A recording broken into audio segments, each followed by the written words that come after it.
안녕하십니까. HRSP 장셰프 복셰프입니다. 네, 반갑습니다. 반갑습니다. 예, 자, 오늘은 어떤 주제인가요? 네, 오늘은 HR 컨설팅에 대해서 살펴보는 시간입니다. 저희가 작년에 노무법인 예담 HR 컨설팅으로 사명을 변경을 했고요. 그리고 많은 분들이 이제 HR 컨설팅에 대해서 궁금해하세요. 어떤 방식으로 무엇을 컨설팅하는 것인지.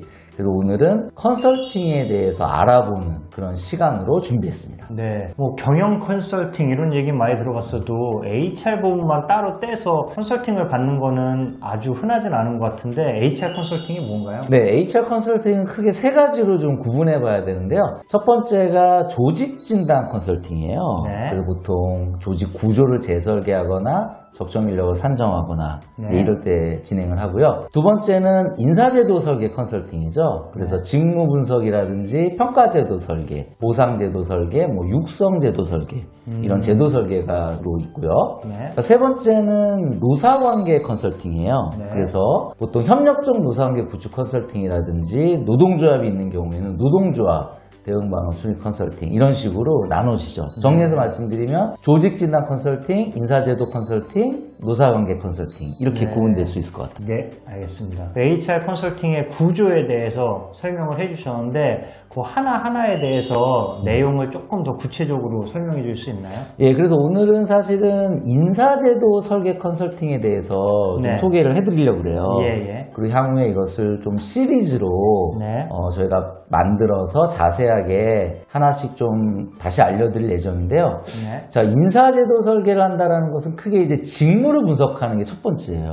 네네. 그래서 이제 일을 알아야겠죠. 그렇죠. 그래서 직무 분석이 이루어지고 그 이후에 보통 평가제도 설계 컨설팅이 많이 이루어져요. 네네. 그래서 평가제도 설계 컨설팅은 보통 성과평가를 어떻게 설계할 거냐, 그리고 역량평가를 어떻게 설계할 거냐, 그리고 다면평가 요즘 굉장히 이슈죠. 그렇죠. 네, 이런 제도를 만드는 컨설팅이 있고요. 그리고 이제 보상제도 설계는 최근에 이슈가 직무급 설계 아니겠어요? 네. 그래서 이제 직무급을 어떻게 설계할 거냐. 그럼 직무급을 설계하려면 직무평가도 앞단에 이루어져야 되고요. 그리고 나아가서 직급 체계를 바꿔야 될 수도 있어요.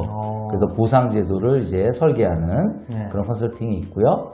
그 다음 육성제도 컨설팅은 요즘 직원분들이 본인의 성장에 너무 관심이 많잖아요. 그렇죠. 그래서 보통 HRD, 교육훈련 프로그램을 설계하는 것과 그 다음에 CD, 경력개발 제도를 설계하는 컨설팅으로 이렇게 좀 구분해 볼 수 있습니다. 보상에서는 그런 고정급 외에 요새 이슈가 많이 되는 성과급 관련한 그렇죠. 컨설팅도 포함이 돼 있겠죠. 예, 성과급 제도를 어떻게 설계할 것이냐. 네. 이런 부분도 굉장히 중요한 이슈가 되고요. 이제 추가적으로 이제 노무 이슈 컨설팅이 있어요. 네. 그래서 최근 노동법 이슈가 너무 많죠. 주 52시간제를 어떻게 도입할 것이냐, 네. 그리고 직장 내 괴롭힘을 어떻게 예방할 것이냐, 네. 또는 최저임금에 대비한 임금 체계는 어떻게 변경돼야 되느냐, 이런 이슈가 네. 되는 그런 컨설팅도 존재합니다. 네. 근데 저도 기업에서 컨설팅을 받아봤는데요. 네. 굉장히 유명한 글로벌 컨설팅 펌이었는데도 조금 실망을 했었어요. 왜냐면은 굉장히 큰 비용을, 몇억 대의 비용을 주고 컨설팅을 했는데 나중에 이런 큰 아주 두꺼운 책자 같은 결과물은 좋지만 네. 그 내용을 보면은 이제 사실은 이제 그 본인의 그 컨설팅 펌의 틀에 맞춘 내용을 일부 집어넣기도 하고 우리의 현실과는 일부 맞지 않는 내용도 좀 있더라고요. 이제 컨설팅 펌을 결정을 해야 되는데요. 네. 이제 우리 중소기업이다. 네. 대기업도 마찬가지지만 이제 이 니즈가 있어요. 이번에 평가 제도를 좀 바꿔봐야겠다. 근데 이제 우리가 보통 컨설팅 펌 하면 굉장히 유명한 글로벌 네. 펌, 맥킨지니, 머서니 하는 네. 데들이 있는데 그런 데는 사실 비용도 부담될 뿐더러 또 그 노동법, 한국의 노동법에 대해서는 좀 약하거든요. 그렇죠. 그래서 HR과 노동법을 같이 접목해서 이렇게 컨설팅을 해줄 곳이 필요한데 컨설팅 펌을 정할 때 어떤 기준으로 찾아보면 좋을까요? 네, 컨설팅 회사를 정하는 것이 굉장히 중요하면서도 어려운 것이 사실인데요. 네. 첫 번째는 해당 분야의 레퍼런스가 가장 중요한 것 같아요. 네. 그래서 그 해당 분야의 문제를 해결해 본 경험이 있는지가 네. 먼저 체크가 돼야겠죠. 그래서 만약에 인사평가 제도를 설계한다 그러면 과연 어떠한 회사의 인사평가 제도를 설계했고 설계했고 또는 어떤 규모의 어떤 업종의 제도를 설계하는지를 반드시 확인해 보셔야 되고요. 자, 그 다음에 두 번째는 그 컨설팅을 수행할 PM이에요. PM은 프로젝트 매니저라고 이해하시면 되는데 굉장히 큰 컨설팅 회사를 선정을 했음에도 불구하고 만약에 그 PM이 경험이 부족한 경우가 좀 있어요. 그렇죠. 그렇게 되면 사실은 실질적인 컨설팅의 품질은 담보되기 좀 어려운 것 같아요. 그래서 이 컨설팅을 수행할 PM이 누구인지 이것이 굉장히 중요한 이슈고요. 그 다음에 마지막으로는 사후 관리예요. 그래서 컨설팅이 끝나고 난 다음에 이제 완전히 업무가 종결되는 경우가 있어요. 그렇게 되면 실질적으로는 인사제도라는 게 변화관리적 성격을 갖는데 그 변화관리에서 어려운 점이 있을 때 도움을 받지 못한다면 이 컨설팅이 성공하기 좀 어렵겠죠. 그래서 그 사후 관리는 어떤 방식으로 이루어지는지를 사전에 면밀히 좀 검토하신 후에 컨설팅 회사를 정하시는 게 좋을 것 같아요. 네, 제도를 세팅하는 것도 중요하지만 운영하는 게 사실 더 중요하죠. 맞습니다. 네. 요새 그래서 그런지 노무법인들이 이런 HR 컨설팅 시장에 많이 활발히 진출을 하는 것 같은데 네. 그 이유가 뭘까요?